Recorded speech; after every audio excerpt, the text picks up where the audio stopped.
Nous sommes de retour à Matera, capitale européenne de la culture 2019, pour prendre le pouls de l'activité culturelle dans cette ville italienne et voir comment ses habitants apportent leur pierre à l'événement.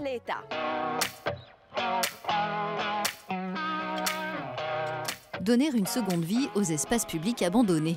C'est l'objectif du projet Gardentopia, ici porté par des élèves du lycée agricole local. L'initiative, qui se décline sur plusieurs sites, permet, en donnant plus de place à la verdure, de valoriser la ville et le travail de l'ensemble des participants de tout âge.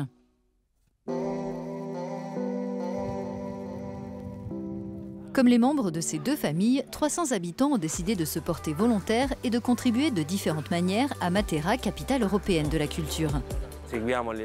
On suit les événements, on est dans la ville pour suivre toutes les activités, on donne des informations, on rencontre les gens. Que demander de plus? C'est une occasion de prendre part aux choses, de vivre, de ressentir. Et j'espère être capable de raconter mon expérience quand on me demandera plus tard « Comment c'était? Qu'est-ce que tu as fait? Tu as aimé faire ça? Tu t'es amusé ?» Autre projet qui implique les enfants, le patrimoine en jeu.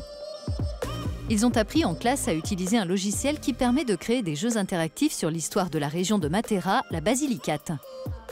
De quoi aiguiser leur curiosité et leur créativité.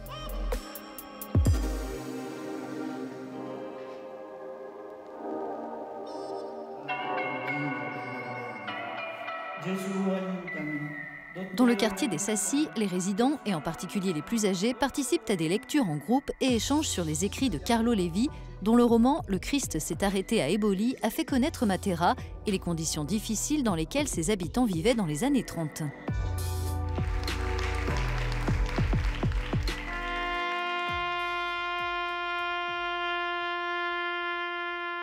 L'une des initiatives dont la ville est particulièrement fière, c'est la pièce de théâtre Purgatoire, la deuxième partie de la Divine Comédie de Dante, interprétée par les habitants eux-mêmes. Questa è la porta del riscatto. Ignis Purgatorium. Un spectacle itinérant qui fait découvrir aux spectateurs différents sites de Matera. L'idée de cette performance nous est venue de la manière dont la Divine Comédie de Dante débute avec cet homme perdu dans une forêt très sombre. À partir de là, il entame son périple de l'obscurité à la lumière. On s'est dit qu'il fallait que le public puisse vivre cette expérience de manière concrète en faisant en sorte qu'il ne soit pas placé à distance, mais intégré à ce qui se passe.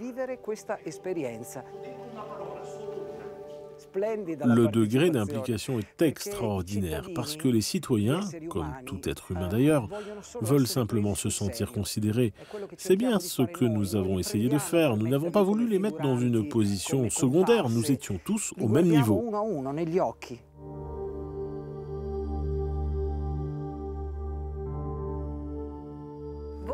Volontariat, théâtre, lecture, jardinage, ce sont les nombreuses activités auxquelles les habitants prennent part à l'occasion de Matera, capitale européenne de la culture. Nous serons de retour bientôt pour vous donner de nouvelles perspectives sur cette vaste expérience collective.